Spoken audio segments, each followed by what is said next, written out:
अस्सलाम वालेकुम। मैं आतिफ फरीद, तुम देख रहे हो मेरा YouTube channel Atif Farid vlogs. अल्हम्दुलिल्लाह मैं खैरियत नाल हूं और उम्मीद करना कि सारे दोस्त भी खैरियत नाल होंगे। व्लॉग शुरू करने तो पहले जिन्हें लोगों मेरा चैनल सब्सक्राइब नहीं किया सब्सक्राइब करें, शेयर करें, कमेंट करें ताकि जी ऐसी वीडियो बनाना तुहाडे तक पहुंचती रहे। बहुत मेहरबानी, शुक्रिया। मौसम आ बन गया दोबारा फिर धुंधला। आ देखो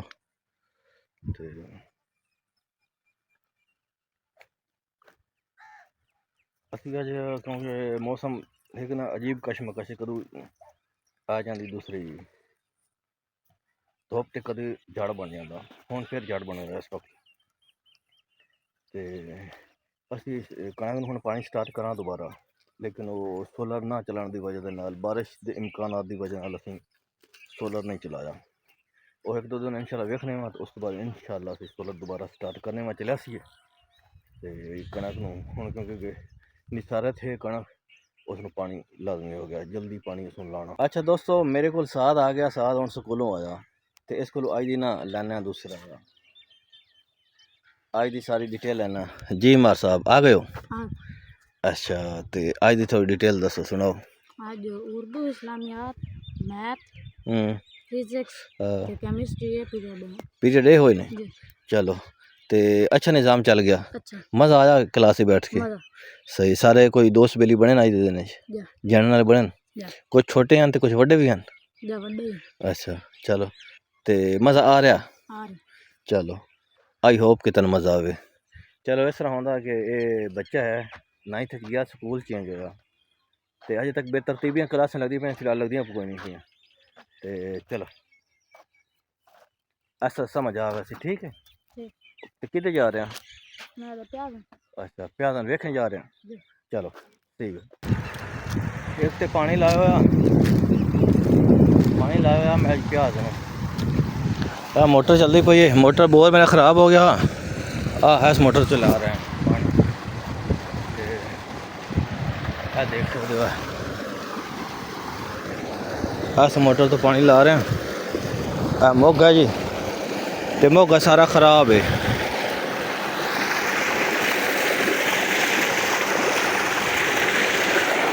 देख सकते मोटर की हालत तुम वेखो।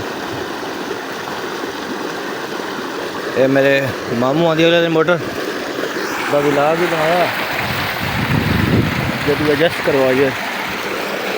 ये बोर मेरे मामू का, तो मोटर है मेरी। आ मोटर मैं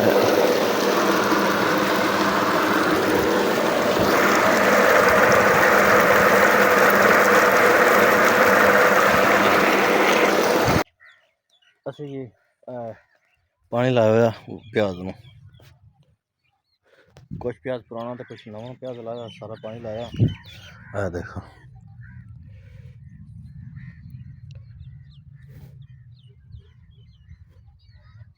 जैसा कि तुहानूं दस्सिया सी, प्याज में पानी लाया हुआ। तो मेरे नाल चाचू मौजूद ने, इन्हां दे कोल थोड़ा प्याज के बारे पुछने वा। जी चाचू जी, की हाल है? ठीक हो? तो ये पानी अद्धे प्याज तो साढ़े तकरीबन वड्डे होए, अद्धे हुण नए लाए ने। तो इन्हां दा हुण क्या तरीके कर रहे? पहला पानी ला रहे हैं। चलो,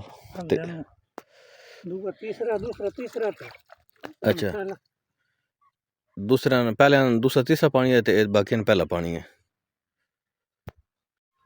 तो इसनूं कोई नाल डोज भी दे रहे हो प्याज नूं? पहले डीएपी दी है। अच्छा ठीक हो गया। पानी मिलाई सल्फर ते जिस टाइम 40 उस टाइम रहा। ठीक हो गया।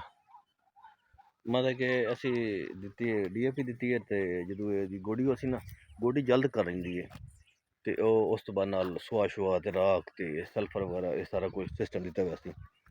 ते असी नाल हुण अपने दोबारा पानी शुरू करने गंदम दे। गंदम है साड़ी इस साइड वाली, ते ओह वाला कमांद जेह्ड़ा एक कमांद दे नाल कनोला वगैरह है। तो यदी कटाई हुण इंशाल्लाह शुरू करने की कोशिश चाहती ना गए, 2-4 दिन हफ्ते तक यदी कटाई भी हो सी। तो इस तो इलावा असी दूसरी साइड ते गंदम में पानी स्टार्ट करना सोलर की वजह डिले किया, थोड़े मसरूफियात भी है। अगर वो क्लियर होंगी तो इंशाल्लाह असी दोबारा अपने ट्रैक पर आने तो काम स्टार्ट करने इंशाल्लाह। अच्छा दोस्तों, ਅਸੀਂ ਕੰਮ ਸ਼ਮ ਕਰ ਲਿਆ, ਹੁਣ ਵਾਪਸ ਆ ਗਏ ਹਾਂ। ਥੋੜਾ ਮਸਰੂਫ ਆਸੇ ਬੰਦਾ ਹੀ ਮੈਂ ਥੋੜਾ ਇਕੱਲਾ ਮੈਂ ਚਾਚੂ ਨਾਲ ਆਂ, ਲੇਕਿਨ ਥੋੜਾ ਮਸਰੂਫ ਰਿਹਾ ਪੂਰਾ ਦਿਨ ਤੇ ਵੀਡੀਓ ਤੇ ਥੋੜਾ ਟਾਈਮ ਵੀ ਨਹੀਂ ਮਿਲ ਰਿਹਾ।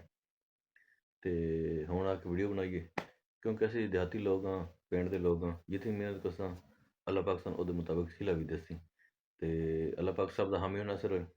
ਸਾਦ ਆਇਆ ਲੇਕਿਨ ਉਹ ਥੋੜਾ ਮਸਰੂਫ ਆ, ਬੱਚਾ ਹੈ ਖੇਡਣ ਕੁੱਡਣ ਚਲਾ ਗਿਆ, ਉਸਨੇ ਨਹੀਂ ਮੇਰੇ ਡਿਸਟਰਬ ਕੀਤਾ। ਤੇ ਅਸੀਂ ਚਾਹਨਾ ਤੁਹਾਡੇ ਤੋਂ ਇਜਾਜ਼ਤ ਮਿਲਨੇ ਆ ਅਗਲੇ ਵਲੌਗ ਵਿੱਚ। ਅੱਲਾਹ ਹਾਫਿਜ਼।